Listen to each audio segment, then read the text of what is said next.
Hi friends, ಎಲ್ಲರಿಗೂ ನಮಸ್ಕಾರ. Ration card ಇದ್ದಂಥ ಪ್ರತಿಯೊಬ್ಬರೂ ಸಹ ಈ ಒಂದು ವಿಡಿಯೋವನ್ನು ಪೂರ್ತಿಯಾಗಿ ನೋಡಿ ಸ್ನೇಹಿತರೆ.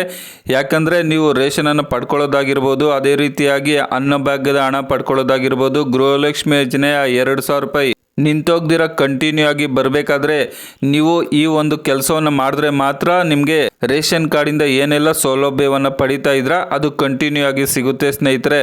ಸೊ ಏನು ಆ ಒಂದು ಕೆಲಸ ಏನು ಮಾಡಿದ್ರೆ ನಮಗೆ ಕಂಟಿನ್ಯೂಟಿಯಾಗಿ ಗೃಹಲಕ್ಷ್ಮಿ ಯೋಜನೆ ಆಗಿರ್ಬೋದು, ಅನ್ನಭಾಗ್ಯ ಯೋಜನೆ ಆಗಿರ್ಬೋದು, ಅದೇ ರೀತಿಯಾಗಿ ರೇಷನ್ ಕಾರ್ಡಿಂದ ಏನೆಲ್ಲ ಸೌಲಭ್ಯವನ್ನು ಪಡಿತಾ ಇದ್ದೀವಿ ಅದು ಕಂಟಿನ್ಯೂ ಆಗಿ ಪಡಿಬೇಕಾದ್ರೆ ಏನು ಮಾಡಬೇಕು ಅಂತ ಹೇಳ್ಬಿಟ್ಟು ಈ ಒಂದು ವಿಡಿಯೋದಲ್ಲಿ ಸಂಪೂರ್ಣವಾದ ಮಾಹಿತಿಯನ್ನು ಕೊಡ್ತೀನಿ ಸ್ನೇಹಿತರೆ. ಹಾಗಾಗಿ ವಿಡಿಯೋವನ್ನು ಪೂರ್ತಿಯಾಗಿ ನೋಡಿ. ಅದೇ ರೀತಿಯಾಗಿ ನೀವು ಯಾವ ಡಿಸ್ಟಿಕ್ ಇಂದ ವಿಡಿಯೋವನ್ನು ನೋಡ್ತಾ ಇದ್ರ ಅಂತ ಹೇಳ್ಬಿಟ್ಟು ಕಮೆಂಟ್ ಮಾಡಿ ಸ್ನೇಹಿತರೆ. ಅದೇ ರೀತಿಯಾಗಿ ಯಾರೆಲ್ಲ ನಮ್ಮ ಯೂಟ್ಯೂಬ್ ಚಾನಲ್ ಅನ್ನು ಸಬ್ಸ್ಕ್ರೈಬ್ ಮಾಡ್ಕೊಳ್ದೆ ನೋಡ್ತಾ ಇದ್ರ ಅಂತವರು ತಪ್ಪದೆ ಸಬ್ಸ್ಕ್ರೈಬ್ ಮಾಡ್ಕೊಳ್ಳಿ ಸ್ನೇಹಿತರೆ. ಇನ್ನು ರಾಜ್ಯ ನಂತರ ಕೇಂದ್ರ ಸರ್ಕಾರ ಫೇಕ್ ರೇಷನ್ ಕಾರ್ಡ್ ಅನ್ನು ಪತ್ತೆ ಹಚ್ಚುವ ಕಾರ್ಯದಿಂದ ಈ ಒಂದು ಯೋಜನೆಯನ್ನು ಜಾರಿಗೆ ತಂದಿದೆ.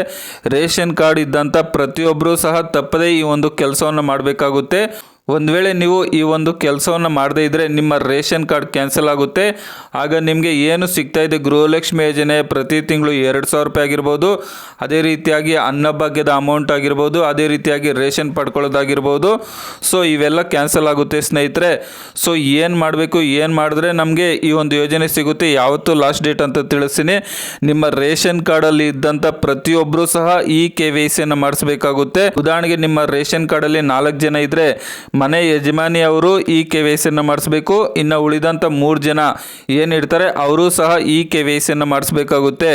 ಈ KYC ಮಾಡಿಸುವಾಗ ನೀವು ನಿಮ್ಮ ರೇಷನ್ ಕಾರ್ಡ್ಗೆ ಮೊಬೈಲ್ ನಂಬರನ್ನು ಕೊಡಬೇಕಾಗುತ್ತೆ. ಅದೇ ರೀತಿಯಾಗಿ ನಿಮ್ಮ ರೇಷನ್ ಕಾರ್ಡಲ್ಲಿ ಇದ್ದಂಥವರು ಗ್ಯಾಸನ್ನು ತಗೊತಾ ಇದ್ದರೆ ಗ್ಯಾಸ್ ಪುಸ್ತಕವನ್ನು ತಗೊಂಡು ಹೋಗ್ಬಿಟ್ಟು ಅದನ್ನು ಎಂಟ್ರಿ ಮಾಡಿಸ್ಬೇಕಾಗುತ್ತೆ. ಸೊ ಈ KYC ಮಾಡಿಸೋದಕ್ಕೆ ಲಾಸ್ಟ್ ಡೇಟ್ ಬಂದುಬಿಟ್ಟು ಮಾರ್ಚ್ 31 ಆಗಿರುತ್ತೆ. ಈಗಾಗಲೇ ಫೆಬ್ರವರಿ 28 ಕೊಟ್ಟಿದ್ರು, ಈಗ ಮಾರ್ಚ್ 31 ಆಗಿದೆ. ಸೊ ಅಷ್ಟರ ಒಳಗಾಗಿ ನೀವು ಈ KYCಯನ್ನು ಮಾಡಿಸ್ಬೇಕಾಗುತ್ತೆ ಸ್ನೇಹಿತರೆ. ಮುಂದಿನ ದಿನದಲ್ಲಿ ಈ ಡೇಟನ್ನು ಎಕ್ಸ್ಟೆಂಡ್ ಮಾಡಬಹುದು, ಬಟ್ ಎಷ್ಟು ಬೇಗ ಆದರೆ ಅಷ್ಟು ಬೇಗ ನೀವು ಈ KYC ಮಾಡಿಸಿದ್ರೆ ಒಳ್ಳೆಯದು.